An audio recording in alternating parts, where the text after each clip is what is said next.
Hello, everybody. Welcome into the Fantasy Pros Dynasty Football Podcast. I am Ryan Wormley, joined today by Pat Fitzmaurice and by Scott Bogman. Fellas, we had the negative view last week, players to not draft or trade for in Dynasty, guys that we thought could bust this year. We're going a little more positive today. We're doing the same thing, but the reverse. Some undervalued Dynasty sleepers. You can consider these guys that are maybe sleepers in startup drafts, maybe rookie drafts if there's rookies that we throw out there, or in trades, guys that we think are just values and who could really outperform expectations this year and kind of reset their dynasty values moving forward. So that's kind of what we're going to be going through today. I do want to let everybody know that all of our 2025 consensus rankings and tiers can be found at fantasypros.com/rankings. From there, you can always navigate to our dynasty rankings as well. And if you want a chance to win a signed Nico Collins Texans jersey for free, courtesy of our friends at pristineauction.com, all you have to do is subscribe to the Fantasy Pros YouTube channel right now, drop a comment below on any video, and that is it. We will be announcing a winner right here on the channel, so make sure to turn on those notifications so you can know when new videos are up and to claim your prize. Let's dive into the sleepers here. Fitz, we'll start with you. Michael Penix Jr. The Michael Penix Jr. era dawns in Atlanta. I'm really excited about it. I'm surprised his dynasty ECR isn't higher. He's at QB 21. I've got him at quarterback 13. And not really a lot to go on from his rookie year. So Penix made 3 starts at the end of the season. They were against the Giants, Commanders, and Panthers. Not exactly a murderer's row of defenses. And he was good, not great. 58% completion percentage, 245.7 passing yards per game, 7.4 yards per attempt, 3 TDs, 3 interceptions. Only ran for 11 yards. Did have a rushing touchdown, but we know Penix isn't a runner. He's a pocket passer. Any rushing production from him is just gravy. But man, we saw the arm talent in those games. The last of which was in overtime loss to the Panthers, where Drake London had 187 yards and 2 touchdowns. We saw Drake London get unlocked by Michael Penix down the stretch, and starting to think that maybe Penix is the guy to make London the wide receiver 1 we have all anticipated that he would be, but that he was never able to become when he was playing with Kirk Cousins. So, Penix can just really sling it, and the big-time arm talent is the appeal. He led college football, FBS college football, in passing yardage each of his final 2 seasons at Washington, threw for almost 5,000 yards in his final college season with the Huskies. And Penix rarely takes sacks. I know that's not a big selling point in fantasy, but it's no small thing in the NFL. Sacks are drive killers. Avoiding sacks helps keep the ball in the quarterback's hands. Penix is a little older and has had some injuries. He's 25, but we don't really worry about age that much as at quarterback. Matthew Stafford's going to be, I think, age 37 this year, and he might have multiple years left. So anyway, I think Penix is going to have a long, fruitful career. And the fact that his ECR is so low is a little crazy to me. I've got him ahead of guys like Kyler Murray, JJ McCarthy, Cam Ward, Brock Purdy, Trevor Lawrence. And, I think a year from now, people are going to be where I am on Michael Penix, and he's going to be like a high-end QB2 in our dynasty rankings. Can you read those names again that you said you have him higher than? It was Kyler, Brock Ward. Purdy, Kyler Murray, Brock Purdy, Trevor Lawrence, JJ McCarthy, Cam Ward. Okay. I think you make a really strong case for Penix being undervalued and a great target. Some of those names I would still have higher than him. Which one? I think Lawrence, I'm buying in one last year on him with the new play caller and 2 great receivers now. I think he could take it. And he's been a strong finisher in seasons in the past in fantasy. And then Kyler is a tough one because the rushing upside is just so attractive. I totally get it. People who are generally out on Kyler and don't want to be in the Kyler Murray business, but I think I would still have him ahead of. I think some of those other names though, I like the kind of aggressiveness of Penix. Penix is 1 spot behind Ward in the consensus rankings. I think that's a mistake. I think Penix should be clearly ahead of Ward. And you've kind of been the high guy on Penix, unless I'm misremembering, since last year, Fitz. So I guess it's less surprising that you are more optimistic in ranking him and viewing him as a sleeper? We know if Debro was on the show, he would not be agreeing with you on Penix versus McCarthy for sure. Yeah, That would be definitely a not. slap in the face to Debro. Yeah, with Kyler, I just don't know if Kyler is going to be a starter 3 years from now, quite honestly. And I think it's pretty alarming that he took Marvin Harrison Jr., who is like super talented, and like devalued him in his rookie year. You're gonna And stick Marvin Harrison at defensive end. Have you seen his muscle gain dude, recently? he's huge, Good Lord. huge. And Worm, if you want to be Linus in the pumpkin patch with Trevor Lawrence, that's cool. I'll bring you, a blanket. By the Well, way, I guess Linus already. I mean, has he's a blanket. just He's every only- single name that you said, Fitzy, I have Michael Penix behind. I only have him one spot higher than consensus at 20. So I don't share your enthusiasm, but I do understand where it comes from. I've seen Michael Penix put on an incredible show against my Longhorns, right? I obviously saw that when they lost to Washington to go to the national championship against Michigan. And he did have a great end of the season, but he lacks the rushing upside that almost all those names that you said have. So I just can't move him ahead of those guys. But I understand, I think tier 2 of quarterback is pretty nice right now. And, if you can go all the way down and get Michael Penix, I think that's pretty good.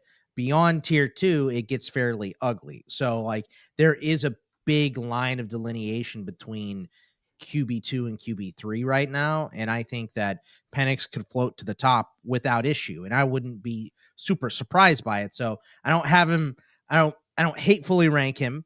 I'm just not as high as you are on him. That's all.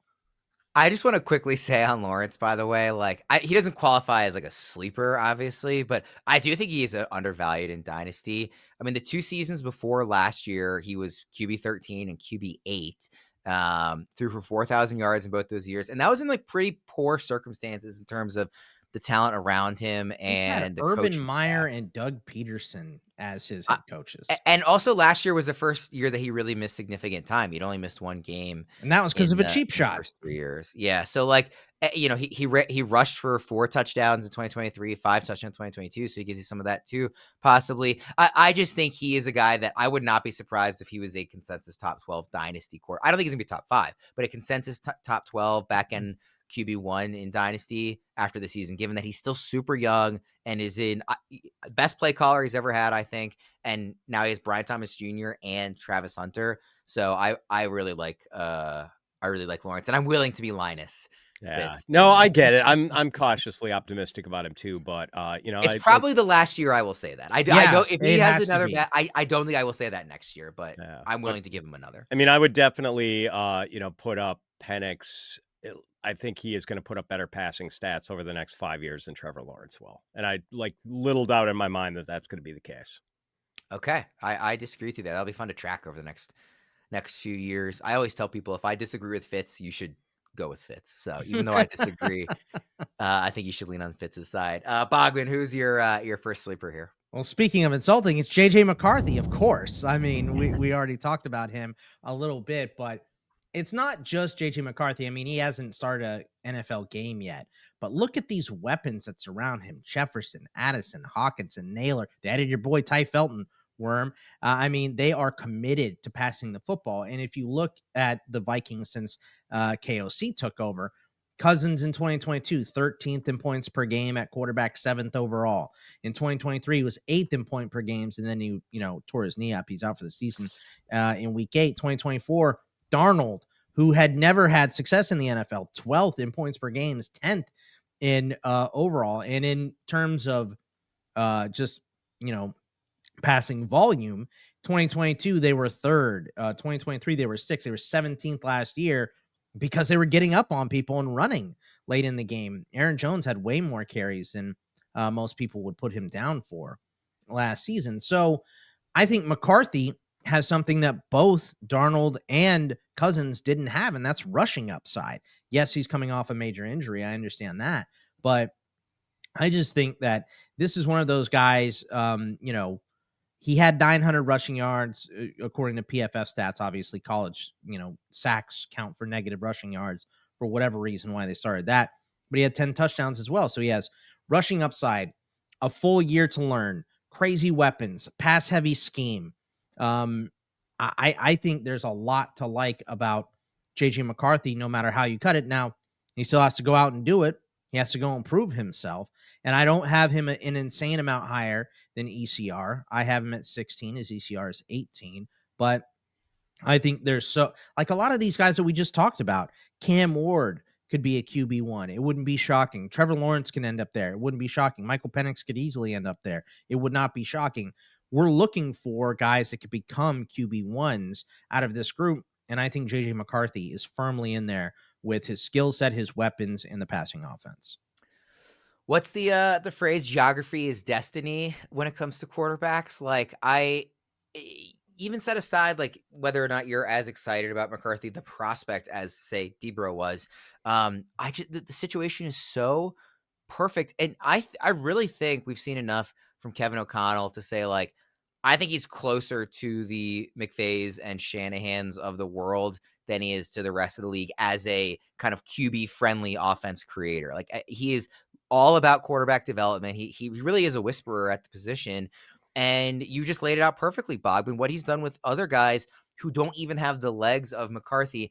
And that I think is in a vacuum for KOC, let alone the fact that he has Justin Jefferson and Jordan Addison and now Ty Felton and an improved offensive line. They drafted a guard in the first round. Like it's just really like McCarthy would have to be an actively bad quarterback to not take advantage of this situation in fantasy. And by the way, Sam Darnold was an actively bad quarterback, and even he was able to take advantage of it. So, like, I just think the floor for McCarthy is much higher than it is for your average 22-year-old second year but hasn't played a game yet type of a quarterback. And we know they're not going to Fitzy's favorite quarterback behind him now, Sam Howell. So, Sam Howell was wretched in his, show for the Seahawks. So Fitz, we know you don't like McCarthy as much as Penix. Is that because you're so high on Penix, or are you fading McCarthy at cost also? So high on Penix. I just think like his arm talent is special, and I do think he'll be a better pure passer than McCarthy. But no, I'm optimistic about McCarthy too, and I think it's telling that Bogman was able to lay out this really compelling case for JJ McCarthy without even mentioning the name Kevin O'Connell, which I think is probably the biggest selling point for like early career success for JJ McCarthy. And, also not only does he have those great pass catchers, Boggs, but like they really made a good faith effort to upgrade the middle of their offensive line in the offseason, which has been a big problem for the Vikings. Like Garrett Bradbury was just never really panned out. Now they've got Ryan Kelly. They brought in Will Freeze. They drafted Donovan Jackson. So they're really trying to set up JJ McCarthy for success. You just worry, like, I hope there is not a major injury of any sort this year, because then you start to worry, like the torn meniscus. If there's something else in year two, then you start to worry that injuries are going to thwart the development. For sure. Yeah, he hasn't had one snap yet in the NFL. Yeah, you know what I mean? So still also really telling, like, Aaron Rodgers all but threw himself at the Vikings in the offseason, and Kwesi was like, nah, we're good. Like they are smart. They are very committed to having McCarthy be their guy. And of course they drafted him highly last year. So I'm very much on board. I did not agree with the people who wanted to put him ahead of Drake May last year, and I was pretty adamant about that. And Debro and I took opposite sides, and I think I'm going to be vindicated after all this. But I do think McCarthy is still a pretty good QB prospect. Debro currently in Dynasty rankings has McCarthy as QB 8. Fitz, as from what I see from your last update, is QB 17. I feel strongly that he will finish between 8, not that he will finish between 8 and 17 this year, but that he will be viewed as Dynasty QB something between 8 and 17 when we're doing this a year from now, barring an injury. That would very much change things. Like in a super flex startup, he's who I want as my QB2 is McCarthy. I think you should be happy with him as a QB2. If he's my QB2, I might be more inclined to take a QB3 earlier than I would with a different QB2, but I would be happy with the upside of him as my QB2, no doubt about it. Fitz, let's go to your next sleeper, which is another guy that you have been a big fan of since last year. I was Ray, upset. Fitzy got to did I the steal him? sheet before me. So there Yeah. were two guys on your list that I was upset about, and this is one of them. Well, you can be my Greek chorus then, Boggs. It's Ray Davis, the running back for the Bills. So James Cook is going into the final year of his rookie contract, and he wants an extension. And I believe he has said on social media he's looking for $15 million a year. Now, it's possible the Bills do extend James Cook before the start of the season, but I don't think the Bills are giving him $15 million a year. And, might we see James Cook hold out of training camp? Like, I wouldn't bet on it, but it could happen. And even if Cook doesn't hold out, I wonder if the Bills possibly give Ray Davis more work this year in anticipation of James Cook walking after 2025. And it was a pretty solid rookie season for Ray Davis. 113 carries, 442 yards, 3 touchdowns, caught 17 of 19 targets for 189 yards and 3 TDs. That was pretty good. 9.9 yards per target. I know it wasn't a big sample size, but like that's a terrific number for a running back. And the high point of Davis's rookie season was week 6 against the Jets. It was the only game James Cook missed last season. He was out with turf toe, and Ray Davis had 20 carries for 97 yards, 3 catches for 55 yards, so 152 yards from scrimmage. And Davis is he's this tough, hard-nosed runner with good vision and quick feet for a 220 pounder. He's 30 pounds heavier than James Cook. And while I don't really think Davis is in James Cook's class as a pass catcher, like Ray Davis is no slouch in that department either. As we saw last year, he had 62 catches and 10 touchdown catches in his final 2 college seasons. I just think Ray Davis is a nice growth stock for Dynasty, and James Cook's contract situation might open the door for Ray Davis to have a greater impact in year 2 of his NFL career than he had as a rookie. Sorry if you addressed this already, Fitz, but for a second-year player, he is on the older end. Does that like kind of weigh on your mind at all when thinking about him as a growth stock, but maybe with not as much runway as a lot of running backs might have? Yeah, I mean, it's still, I guess I don't view running backs as like super long-term assets anyway. Like I'm never counting on production into a running back's 30. So you're looking for 3 or 4 good years. Okay. Bogman, you made it clear that you agree with this one. Yeah, I love Ray Davis, and I think everything that Fitz just said. They've already paid Josh Allen. They're working with limited money. They're not in that window to give a big deal to a running back, most likely. So I think he's gone, and I think Ray Davis showed in his one game last year that he can easily be the guy. And to your point about being a little bit of an older prospect, didn't have any carries last year, right? Like he got a year almost of rest playing with the Bills here in terms of on the field touches. So got a little bit of rest. There's a lot of tread on the tires for Ray Davis. And I mean, this is a dude that's had to scrap to make it his whole life. So I am very excited to see Ray Davis get a shot next year. And I think it's going to happen. Bogman, let's go to a rookie running back for you. Yeah, I'm going with Dylan Sampson, and this one is because, they drafted Quinshon Judkins ahead of him, and I think that has pushed everyone's idea of Dylan Sampson down the board a little bit. And I was not the biggest Dylan Sampson fan going into the draft either, but if you look at some of these numbers from college, 5th in rushing touchdowns last year, 7th in run grade, 8th in yards after contact, 7th in missed tackles forced, 10th in yak per attempt, 9th in running back yards per reception, all of that at Tennessee in 2024. And the Browns offense is going to make an enormous shift. Last year, they led the league in passing attempts. It wasn't because they had good quarterbacks. It was because they were losing in every single game, and they had to pass to try to play comeback in the 3rd and 4th quarter. You're going to see an enormous shift away from that because that just got them in these terrible shootouts that they couldn't win most of the time, only against my Steelers, of course. But they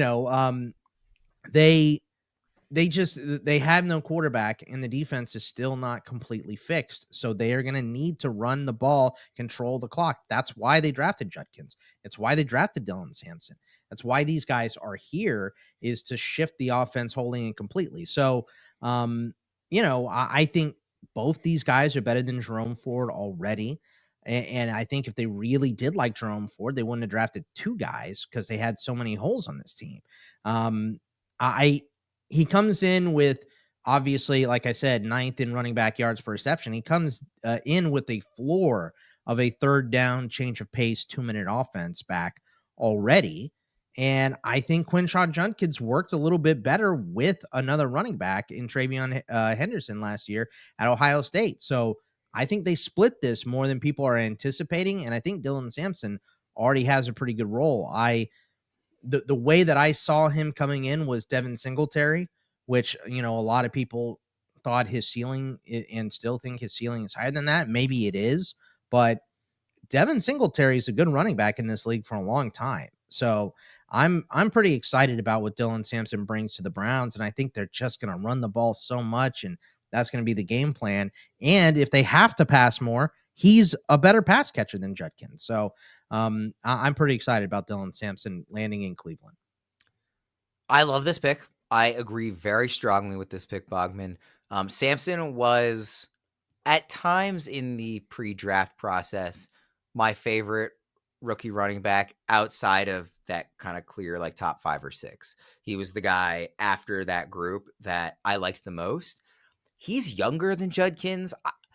Judkins should be ranked higher, obviously. He went 2 rounds higher in the draft, but I don't think, like, Judkins is RB 15 in Dynasty and Dylan Sampson is RB 51.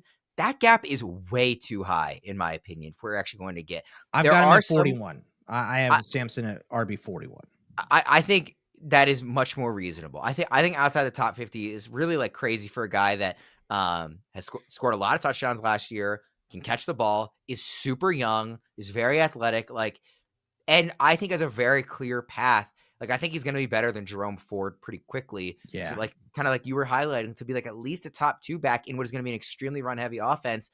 And I don't think it's a 0% chance that he outperforms Judkins. I wouldn't bet on that. I think Judkins is rightfully higher and went earlier in the draft, but like, I don't think it's some crazy wide gap between the two. And I think the rankings, the way they reflect the gap is just inaccurate. Honestly. I'm doing rookie profiles right now for the Black Book Worm, and I compared the situation a little bit, and they were both much, later draft picks, but Jamal Williams and Aaron Jones going to the Packers the same year. You know what I mean? Jamal Williams went 90 picks ahead of Aaron Jones, and Aaron Jones is a better running back. So it doesn't always happen that way, and I don't think this is going to end up that way. Just for the record, I think Judkins is a better back than Sampson, but Sampson is not someone you draft and stick on special teams or something. He came to Cleveland to carry the rock.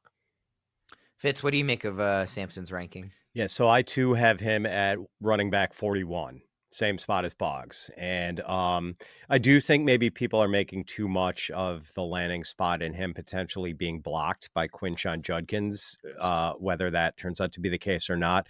But at the same time, I do hate the landing spot. I was not happy about this. I feel like he was one of the losers in the landing spot lottery in the draft. Think of how excited we would be if Dylan Sampson had gone to the Dallas Cowboys. And 100%. I do think, yes. And no offense, Boggs, to your Longhorn, but like, I think Dylan Sampson is way better than Jaden Blue. Like, I don't think it's even close. Well, I mean, look, I think in terms of experience, he's way more experienced. He's more ready to be an RB1 for sure. Yeah, and you know who else I think he's better than? Jalen Wright, fellow Tennessee product. Like, when I watch those two guys the last couple of years, like, to me, like Wright is not even in Sampson's league. I think he's way better, way more explosive, tough for a smaller guy. Like, he's not just a little jitterbug. Like, he will bounce off tacklers and he is not afraid of contact. Like, I love his game, and it does suck that he landed in the same place where Quinshaw Judkins did, and it's a team that still doesn't have its quarterback of the future yet, or at least not that they know of. So I hate the landing spot, but I love the player. I like I said, I like him a lot. I'm in strong agreement on this, and I will be shocked if a year from now the gap again between Judkins and Sampson in consensus dynasty rankings is 36 players wide, which is what it is right now. I just think it's going to be smaller. So yeah, really like that one.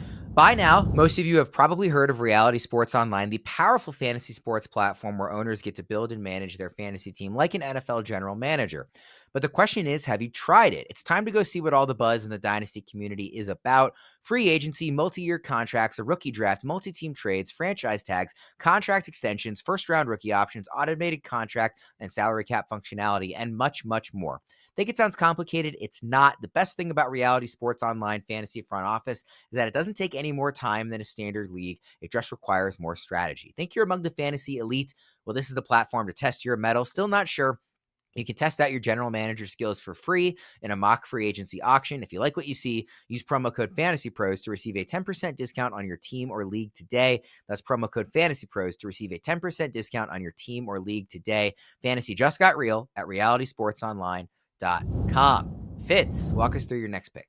I wanted to go with at least one deep sleeper, someone who might actually be on the waiver wire in your Dynasty League right now. So I'm going to go with Chris Brooks. This is not Green Bay Packer homerism. I did just write something about Chris Brooks being a deep sleeper for Dynasty. Like in leagues with big rosters, 30 or 32 players, Chris Brooks is a good player to have at the end of your bench. He's only had 55 career rushing attempts in 2 NFL seasons, the first with Miami, the second with Green Bay, but he's averaged 5.3 yards per carry and 4.11 yards after contact per carry. Brooks has also been a preseason standout the last 2 years. He's 6'1", 219 pounds, which I wouldn't be surprised if he is actually heavier than that. He is an absolute load to try to bring down, and admittedly, Chris Brooks does not have a clear path to playing time. Like Josh Jacobs was a true workhorse for the Packers last year and probably will be again this year. Marshawn Lloyd was regarded as one of the better running back prospects in last year's class, injured his ankle in his first game of the year and missed the rest of the season. But Chris Brooks has just popped whenever I've watched him. Like he stands out. He passes the eye test with flying colors. I just want to bet on the talent and eventually hope the landing spot is going to work itself out. And like I said, he's dirt cheap, probably available on the waiver wire in a lot of leagues. And the only opportunity cost is to use a roster spot on him. So I'm willing to pay that low opportunity cost to take a chance on Chris Brooks. Did you mention, Fitz, where he's ranked in ECR? I have it up if you did. Oh, God, he's like running back 105 or something, right? It's worse than that. It's running back 111. Oh, my goodness. And it's really, in looking at it, kind of a fall from grace for a couple of the names around him. He's one spot ahead of Donovan Edwards, who had some interest when he was at the college level. He is 5 spots ahead in the running back rankings, ahead of Clyde Edwards-Helaire. So you never know what's going to happen with these guys. And I thought Clyde Edwards-Helaire was going to be so good. Fitz, this isn't a homer pick, but it's a homer pick for the right reasons. It's because you've watched this guy and closely because this is your team. And you know there's no one in front of him that's really challenging him. Emmanuel Wilson isn't really challenging him. Marshawn Lloyd hasn't shown us anything yet. Honestly, I would fear more that Savion Williams gets carries and kind of pushes Brooks down the list than these other guys. Brooks showed out well. And, you know, this is one of those things where you've seen so much football. You see Chris Brooks in preseason and in camp, and you hear all the buzz about him, and you're just more focused on the Packers than we are. And you see a guy that, has a potential to be big in this offense if something does happen to Josh Jacobs. So I like this pick. I was surprised by it when I looked at your list. This is not I did a double take on my list when you sent in your names. But I was like, ooh, we're going deep here. But there's a reason behind it, and I think the reason is very good. It was love at first sight when I saw him in the preseason for Miami in 2023. Like, whoa, who is this dude? Yeah. Like he is hard to tackle, man. I love that big hulking back BYU, right? Chris Brooks. So yeah, big. They love those big backs there. I love that point, Bogman, by the way, about like being a homer in a good way. Cause like obviously, people give me a hard time about bringing up like Terps and Ravens. I just know them better because I watch them more. It's the same thing here. Like it's not that you're biased for them. It's that like you just have extra knowledge because you're following those updates more closely than this isn't. I'm not trying to sell you Aaron Shamplin, right? Like you're not trying to sell everybody Keaton Mitchell, right? I mean, like there's a reason I, why I, I this was trying one to is sell people good. Ty Felton, and then Fitz came around and was like, you know what? You should be trying to sell people Ty Felton. I was like, yeah, I knew that because I watch a lot of Maryland and nobody else does. And I respect the people that don't. I wish I didn't watch Maryland football. Bogman, give me your undervalued dynasty sleeper. Let's go with Will Shipley. Currently ECR RB72. I have him at 58. And look, Saquon had 352 total touches during the regular season last year. He added 129 postseason touches. The Eagles let Gainwell walk. He signed with Pittsburgh. They added AJ Dillon. I don't trust Dillon as a backup at all. Will Shipley is likely to see more touches either way this season because Saquon had a million touches. And we know the history of guys with 400 touches in a season, right? Shipley paired well with Phil Maffa at Clemson. While I don't think he's a special talent in the NFL, he's above average. And if he's going to get carries this year, it's going to be behind the best offensive line in the league in Philly. So at the very least, Will Shipley has to be your handcuff to Saquon Barkley if you're rostering him. And at the best, something happens to Saquon, and now you have a guy that has experience with getting, more than 200 touches in college. He's better than AJ Dillon. I think that's going to be apparent very quickly. And Fitz is already shaking his head yes towards that sentiment. So I think with Gainwell gone and AJ Dillon supposed to be the bigger back here, I think Will Shipley has a role already, and at least he needs to be your handcuff if you're rostering Saquon. Fitz, what do you make of Shipley as a dynasty sleeper? Yeah, good pick. And it's funny how we sort of like certain prospects and then completely forget about them if they have like uneventful rookie seasons. I'm going to bring up a guy like that a little bit later, but yeah, that's it. And obviously you're going to have an uneventful rookie season when you're backing up a guy who has 1,200 touches or whatever it was that Saquon had last year. So, which is maybe all the more reason to like Will Shipley, because let's see if Saquon can continue to, withstand that sort of a workload. But yeah, Shipley's versatile. PPR is the name of the game in most dynasty leagues, and Shipley catches passes. So yeah, I think he's an attractive end of the bench stash for sure. I think about this a lot. I'm pretty much willing to give a mulligan for almost every player's first season. When you get into multiple seasons of being a complete zero, Right. it gets trickier. But for me, that first year, especially if it's really obvious why you weren't performing, because what kind of opportunity even was there?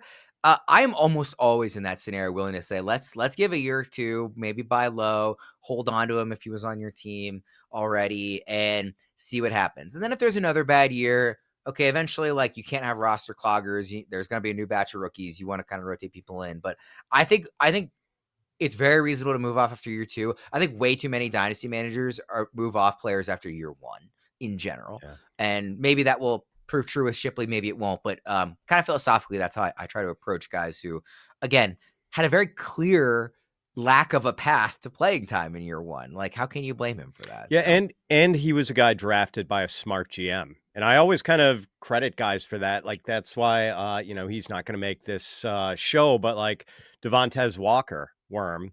I trust the Ravens' taste in players and who they draft.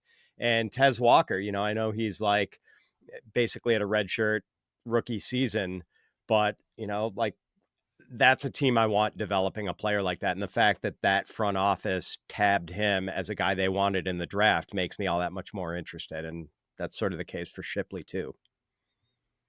I'm not that into Devontae Walker, but that's a conversation for a different episode. Fitz, you do have a receiver here that you like quite a bit. Who you got? Cedric Tillman. And he had a really interesting 2025 season. Didn't play much until week 7, which also happened to be the week when Deshaun Watson tore his Achilles. And over a 4-game stretch from week 7 to week 11, I think the Browns had their bye thrown in that stretch too. Tillman had 24 catches for 302 yards and 3 touchdowns. He was the PPR wide receiver 8 over that stretch in points per game. 18.6 PPR fantasy points per game. Then in week 12, Tillman got a concussion, went on injured reserve, didn't play again the rest of the season. So we had a very short but promising burst from Cedric Tillman in his second NFL season. And yeah, some of it was fueled by Jameis Winston and his hyper aggressive style. But, then it looked like the Browns were going to draft Travis Hunter, which really would have taken the air out of Tillman's tires as far as dynasty value. But the Browns wound up trading the number 2 pick. They did not draft a wide receiver. The only receiver they really added in the offseason was Deontay Johnson, who, may or may not stick on the roster depending on how he conducts himself in the locker room. So it looks like Tillman is going to have an opportunity to either start for the Browns or at least be on the field in 3 receiver sets. And, I think the Browns' muddled quarterback situation with Joe Flacco and Kenny Pickett and Shedeur Sanders and Dylan Gabriel, I think it's going to throw people off Tillman's scent. His dynasty ECR is wide receiver 63. So Cedric Tillman is pretty cheap right now. And I am intrigued based on that 4-game outburst we saw last year. This is a big dude, 6'3", 215 pounds. He could be a good old fashioned possession X guy. I'm very intrigued.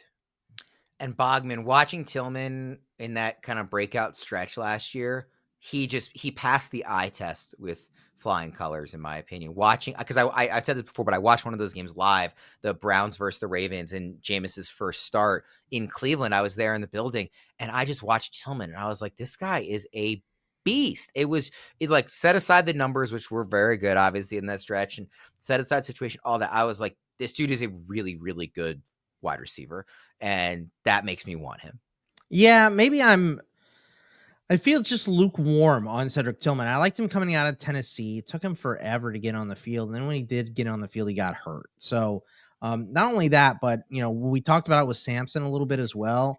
They may be forced to pass the ball because they're still not good and they're down in every game and all that stuff. And if that's the case, then Cedric Tillman is obviously going to be seeing more targets. Like Fitzy said, unless Deontay Johnson does calm down and, finally fit into a locker room. But there's no way. I just feel that there's no way Deontay Johnson makes this roster. It's too young. It's too impressionable. And you have this idiot in the middle of your locker room screwing everything up. I mean, he's done it everywhere he's gone. It's why Carolina traded for him and cut him, right? The Ravens had him twice last year. They only went back to him because of injuries, and he knew the playbook, right? So I don't think Deontay makes it. I think Cedric is the guy there. They added Harold Fannin, another pass catcher. It looks like this offense is going to shift, and I wonder if Cedric Tillman is in the long-term plans. I guess that's my question for him. So I don't have him ranked very high, but the talent is still very good. I'd love to see him paired with a good quarterback. Put him in Buffalo with Josh Allen or something like that. That would be a lot of fun. There's just no one to throw the ball. And we know Jerry Jeudy's getting the ball first. We know Njoku's getting the ball first, plus the running backs. So I fear consistency with Cedric Tillman. It has nothing to do with the talent. It's just for me, Cedric Tillman is death by 1,000 cuts, and that's why I don't have him higher ranked. I get it. I am in based on what we saw last year, but I do understand the case of being a little more lukewarm about it. I think that's totally fair. Bogman, you've got another running back here on your list. Yeah, and this is the opposite. I really like Will Shipley's fit in Philly because the O-line is great. And like I said, I don't think he's special. I think he's probably a little bit above average for the NFL. This one, Isaiah Davis is buried for the Jets. He's behind Fitzy's boy Braylon Allen out of Wisconsin. He's behind Breece Hall. But I think he's incredibly talented. I mean, last year at the end of the season, we started to see him kind of push into Braylon Allen's workload. He split carries with him in the game that Breece Hall missed in week 14. He had 24 touches to Allen's 10 in week 15. And we saw Isaiah Davis in the FCS carry a big workload at South Dakota State. He's a big physical back. He has an 8.85 relative athletic score coming out last season. And I mean, some of these numbers that he put up at the FBS level are just insane. This dude, his last season at South Dakota State, 236 carries, 1,578 yards, 18 touchdowns. He had 50 touchdowns and almost 5,000 rushing yards at South Dakota State. He also added in 72 catches or 53 catches for almost 500 yards and a handful of touchdowns. Like this guy is a good performer. He's a 3-down type of running back. He is buried though. So I think that he could pass Braylon Allen. Earmuffs Fitz. I didn't want to say that in front of you here. But I wasn't a big Braylon Allen fan going in. He's definitely better than I gave him credit for. He looked good last year, right? So I'm not trying to take anything away from Braylon Allen, but I really like Isaiah Davis. And, there are rumors that the Jets had Breece Hall in the trade market. Teams were calling to see if that was a reality. They ended up keeping him, which I think is the right move, unless you're 100% sure about your quarterback. And I don't think Justin Fields is 100% thing right now. I think he's going to be good, but he hasn't stuck anywhere yet. I think you have to keep your best offensive player, but I don't think Breece Hall is going to be on the Jets very long. And they have two, and even Donovan Edwards, I like too. They have 3 strong options behind Breece Hall. So I think Isaiah Davis is a guy you grab and stash and just kind of wait and see if he gets his opportunity. Fitz, what do you think about Davis?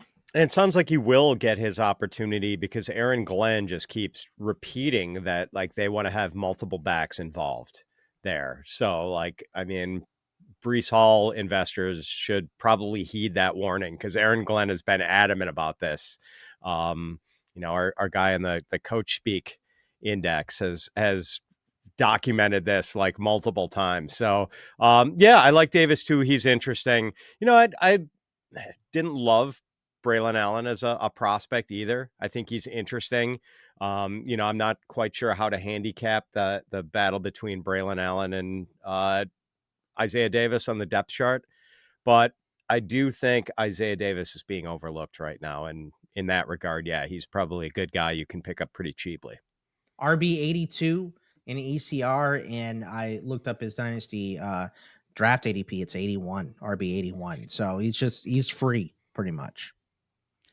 You can evaluate trades with confidence using FantasyPros Trade Analyzer. Instantly see the impact of trades on your team and get expert recommendations, whether you're making a 2-for-1 deal or swapping a couple draft picks for that stud who will help you win now. The Trade Analyzer will help you optimize your roster and make smarter decisions. Try the Trade Analyzer today at fantasypros.com/myplaybook and dominate your league. All right, we've got a few names left from each of you. Fitz, give us a wide receiver. All right, Marvin Mims.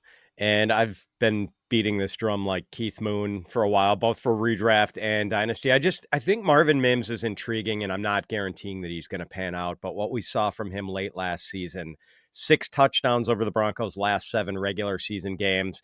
He averaged 62 yards a game over that stretch. He did this despite having snap shares between 23% and 47% in every game over that stretch. So basically, from week 11 on, Marvin Mims was wide receiver 26 in PPR fantasy points per game without playing even half of Denver's offensive snaps in any of those games. Like, that's pretty impressive. He averaged 0.72 PPR fantasy points per snap over those 7 games, just to put that into perspective. 0.72. Jamar Chase averaged 0.38 PPR fantasy points per snap last season as the leading wide receiver scorer in fantasy football. So what Mims did at the end of the year was pretty eye-opening. He's only 23 years old. And, I was just on a show where we were talking about Mims, and one of the guys on that show suggested that Mims might be Sean Payton's new Devery Henderson. Remember him? Yeah. Really, really streaky, deep threat for the Saints from 2004 to 2012. He was with the Saints for the entirety of his 9-year NFL career. I'm hoping Mims is not just another Devery Henderson, because Henderson never had more than 804 yards or 5 touchdowns in a single season. Although, here's a fun fact about Devery Henderson.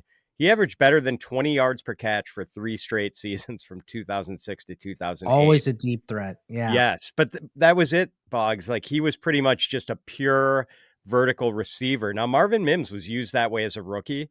His average depth of target in year 1 was 15.4 yards. But last year, Mims' average depth of target was 7.4 yards. And I kind of take that as a good sign. Like, a lower average depth of target suggests that the play caller is proactively trying to get the ball into a receiver's hands. And I feel like that was starting to become the case late in the year with Sean Payton wanting to drop ways to get Marvin Mims the ball. So I mean, I'll be honest, because of those low snap counts. Like, on one hand, it's impressive what he was able to do despite playing so few snaps, but so few snaps isn't necessarily, well, obviously it's not a good thing. So I'll be honest, I don't know where the Marvin Mims bus is going, but I want a ticket. I want to be along for the ride. Sorry, just give me a moment while I Google who Keith Moon is. Oh my goodness. Come on, Worm. You've I did heard of Google the Who, right? Oh, I love the Who. Okay. And I also I was on drumline. I played drums in high school, so really I should have known this one. Bogman, you also have a Broncos receiver on your list of undervalued dynasty sleepers. I do. This is interesting because I Marvin Mims is a talent for sure, and you can tell how good he is with the ball in his hands because he returns kicks and punts. Right, it's not a joke. But I think both these guys could fit here. I have Pat Bryant, the rookie out of Illinois, on my list here, and I think we've heard all of the Michael Thomas comparisons from Sean Payton, but Sean Payton, Pete Carroll, some of these coaches are just they're Pollyanna, right? They're super positive about anyone that comes out. It's the best player I've ever seen in college, that kind of stuff. So yes, the Michael Thomas comparisons for Pat Bryant are hyperbolic, but this dude was a touchdown machine. 42 of his 54 receptions resulted in first downs or touchdowns last season at Illinois. Cortland Sutton, is a UFA in 2026. If he isn't retained, it probably means that Bryant or Troy Franklin stepped up this season. The third round hasn't been kind to wide receiver production recently. Tank Dell came out in the third round. Josh Downs came out in the third round, but it's also seen some bust. Jalen Hyatt, Trey Tucker, Malachi Corley, Jermaine Burton, Roman Wilson, Luke McCaffrey did nothing last year, right? So it doesn't mean that Pat Bryant, you roster him and he's for sure going to produce for you this season. But I think he and Mims can coexist in this offense and both be sleepers here. Specifically, if Cortland Sutton, if they let him walk next year in 2026, they don't have anybody else, right? So it's maybe Troy Franklin works out. We know what Marvin Mims is. He has a high floor, and if he can get the ball more, like Fitzy said, they design him up some plays, he could be way more of an explosive player.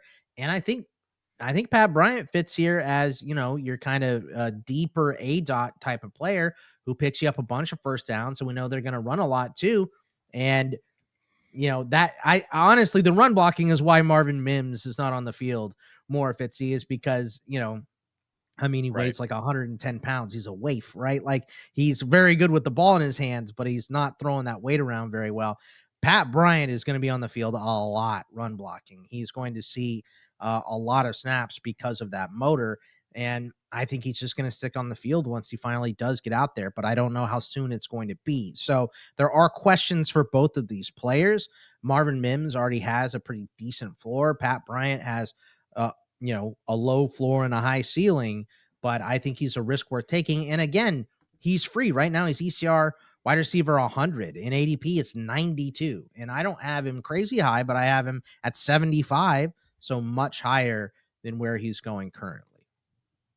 Quickly, Fitz, do you have any thoughts on Bryant, like related to your Marvin Mims interest? No, I mean, I do think they're different enough receivers that they would not necessarily cannibalize each other's production. Yeah, I mean, I'm intrigued by Bryant and the Michael Thomas comps for sure. I do worry a little bit about the speed. 4.61 to me is pretty close to disqualifying for a receiver, not entirely. If you play the big physical game that Pat Bryant plays, but yeah, I mean, jury out. I've not gotten him in any rookie drafts yet, but I do have a little bit of FOMO with him. I don't think I wanted to get him at least somewhere. I don't think I did, unless I'm forgetting one. So a little bit of FOMO too. One name left from each of you. We'll go a little faster. Fitz, who do you have? You have the only tight end actually that we're talking about today. Yeah, Ben Sinnott. And a lot of people like Sinnott as a prospect last year. He was productive at Kansas State. He's athletic, 4.68 speed, a 40-inch vertical jump. And we loved the draft capital Washington spent on him. Sinnott was a second-round pick last year, 53rd overall. But then Sinnott only played 27% of the Commanders' offensive snaps in his rookie year and had 5 catches for 28 yards. So the enthusiasm for Sinnott has sort of dissipated. And the surprise development, I think, was Zach Ertz drinking from the fountain of youth and having a really good season. 66 catches, almost 700 yards, 7 touchdowns. Ertz was the tight end 7 in PPR last year, but Ertz is 34. He is going to be back with the Commanders, but like the end is nigh. Sinnott is still only 22. He turns 23 next month. So he is the future in Washington. And I actually think we can spin Ertz's 2024 season as a positive for Sinnott, because Jaden Daniels fed Ertz a lot of targets. Like, it's a positive sign that a good tight end can be valuable in a Jaden Daniels-led offense. So I think this is the right time to buy into Sinnott after a very quiet rookie season. Bogman, where do you have Sinnott ranked amongst tight ends in Dynasty? I'm pulling up ECR now. He's Too tight low. end 33, so he's outside the top 30. Ertz is 32 and Sinnott's 33 in consensus rankings. I have him at 26, but I'm kind of ashamed of that ranking, honestly. I think I do need to move him higher because I have some of these rookies high too. Fitzy, would you rather have Sinnott or would you rather have like Arroyo, who just was drafted to the Seahawks? I've got Arroyo higher. Me too. I have Ferguson higher as well, which may be a mistake because I think Ferguson finds himself in that same scenario that Ben Sinnott was last season, right? Like, they have Higbee there, they have Parkinson there. Like, they're gonna. I don't know how much we're gonna see from Fergie in year one for the Rams. So it's kind of the same scenario. It is tough to have a tight end unless you're tight end premium. It's just hard to have a tight end sit at the end of your bench that isn't doing anything. So that's probably why I'm a little too low on him, but I am too low on him. I think everything that Fitz said is 100% correct. And I think the biggest thing is, we can absolutely spin the good year for Ertz to Ben Sinnott.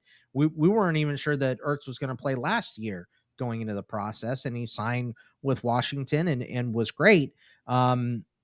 I was surprised that he re-signed, but it's kind of one of those things, your young quarterback likes this target, keep him, right? So I understand that, but they are going to give Sinnott a long runway to have success here. So if you have the roster space to grab and stash him, even if he's not doing much this season, he is absolutely one that I would. And this is the second guy. When I said you got to the sheet first and I was upset about two of the guys, they were Ray Davis and Ben Sinnott.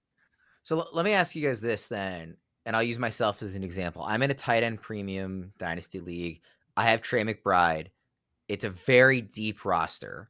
The only other tight end I have is Ben Sinnott. Should I, with an elite tight end in tight end premium already, but nobody else, should I feel comfortable with him as my number 2, or would you guys in that scenario rather have a third? Like, is he more of a high upside lottery ticket, or is he somebody you're comfortable with as a backup? Either of you. Well, the only thing is for him to have any value in 2025 would probably require a Zach Ertz injury. Not that that's out of the question, because Ertz has had some injury issues in the past. But, yeah, I mean, you probably need to acquire a tight end who could actually play in the event that something happened to McBride. So I just don't know if Sinnott is going to be that guy. Not this year. 2026, I'd feel good about having him as your number 2, but maybe not this year. Where are you at on this team, Worm? Are you pushing the chips in, or are you kind of rebuilding? No, very much I just got Genty this year. Like, I had the number 1 pick. Yeah, then you're fine. Then you hang on to Sinnott then. Yeah, I was going to say, like, if you're pushing your chips in a tight end premium, you have to have somebody that plays. But if you're rebuilding, absolutely keep Sinnott. I have 2 good quarterbacks. I have Trey McBride, I have Genty, and I have Ladd McConkey. The rest of my 24-person roster is just taken. So I got a lot of Javon Baker, Luke McCaffrey, Jordan Whittington, Trey Benson, Chris Olave, who obviously got injury stuff. I mean, it's a hot. I might be getting standing a year from now. It's a rebuild. Yeah. Yes. Well, it's a build. There was never a contender to get back to. But sometimes it's fun to have an early pick in at least one league. So At least I got Genty out of it.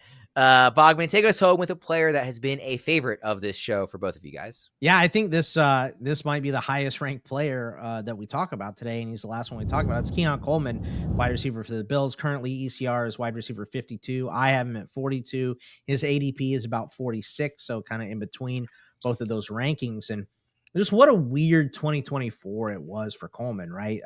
Nice opening week, big snap percentage in week 2, no production though. Then he was late for the team meeting and benched for the halftime and kind of got in the doghouse. At that point, we know McDermott is famously tough on rookies, and he limped to the finish line. And I think Coleman is going to bounce back big this season. The Bills let Hollins walk so they can give Coleman a real chance. We know McDermott is hard on rookies, like I said, but they have the reigning MVP throwing the football here. I'm not saying that Coleman is an automatic flex play or anything, but I still think he has opportunity to be, like your first option off the bench, potentially a flex option in PPR. I think people are viewing him as a deep threat only right now because, he made a couple big plays and didn't do a lot outside of that. I think that this season, though, Coleman has a real chance to be the leader of this Bills receiving room. It wouldn't be the most surprising thing ever. I like Khalil Shakir. I don't think his upside is nearly what Keon Coleman has. Maybe I'm going in here a little bit too close. We were highly invested in Keon Coleman, and I have him in a lot of places. So I'll fully admit that maybe I'm over invested, but I really do believe in Keon Coleman's talent. And I think just the inconsistency in snaps, the weirdness of the rotation, and how McDermott treats rookies was tough for him for year one. And that's why we have 2 Bills rookies from last season on this list, is because the Bills, Cole Bishop barely played, and he was a high pick for them, and they had problems in the secondary, right? So they like to season their rookies for a year or 2 before they give them significant playing time, which is not a bad strategy. It has worked for them in the past, and I think that we're seeing that with Keon Coleman, and I think he's kind of overall being ignored because of his wacky performance, the up and down that it was in 2024. So I'm standing pat. I am here, still loving Keon Coleman and hoping that he can break out this year. I was surprised to see him when you put him on this list. I looked up where he was ranked. I was surprised to see him outside the top 50 in ECR. He's 52 in consensus, and even just looking at the staff rankings, like Fitz, you have him inside the top 40, which is not that surprising. Debro has him almost 60th. He's got a wide receiver 58th. Like, that seems crazy to me, just given the talent, where he went in the draft a year ago, the fact that he's now year 2, the fact Wide that he gets to receivers play. deep. Like, we have to It give him is that, right? deep, Wide receivers fairly deep, but I just especially think in the that upside, range. like I'd rather have Coleman on my roster than Michael Pittman, who's consensus Yep. hire. Like, I like even both if those guys. Pittman is we've seen it before, but right, but just like I think the upside is really good. I mean, and to your point, like, I wouldn't frame it as he's playing with the reigning MVP. I would frame it as he's playing with the reigning second best quarterback in football, if you ask me. But no, it's a great offense to be in, and I'll there's just go by opportunity. facts. He's playing with the reigning second team All Pro quarterback, is how I put it. But no, he's really good, and Fitz, obviously, given where you rank him, like, I actually think, Fitz, you are highest according to ECR of any expert in the industry. You have him. It says here, I'm looking right now, that his best rank in Dynasty is 38, and that's where you have him. Yeah, and I know Debro would be fighting mad that I've got him one spot ahead of Trey Harris. But look, like, I mean, the draft capital was pretty similar, and Coleman's been around to get his feet wet for 1 year. And Coleman also, doesn't have to share balls with Ladd McConkey, who's a pretty special receiver. Like, I like Khalil Shakir, but he's Ladd McConkey. And yeah, I mean, my one worry is that maybe like Coleman gets pigeonholed as a deep threat. Like, his average depth of target was like 15 points. I'm looking at it right now. 15.4 yards as a rookie. Yeah.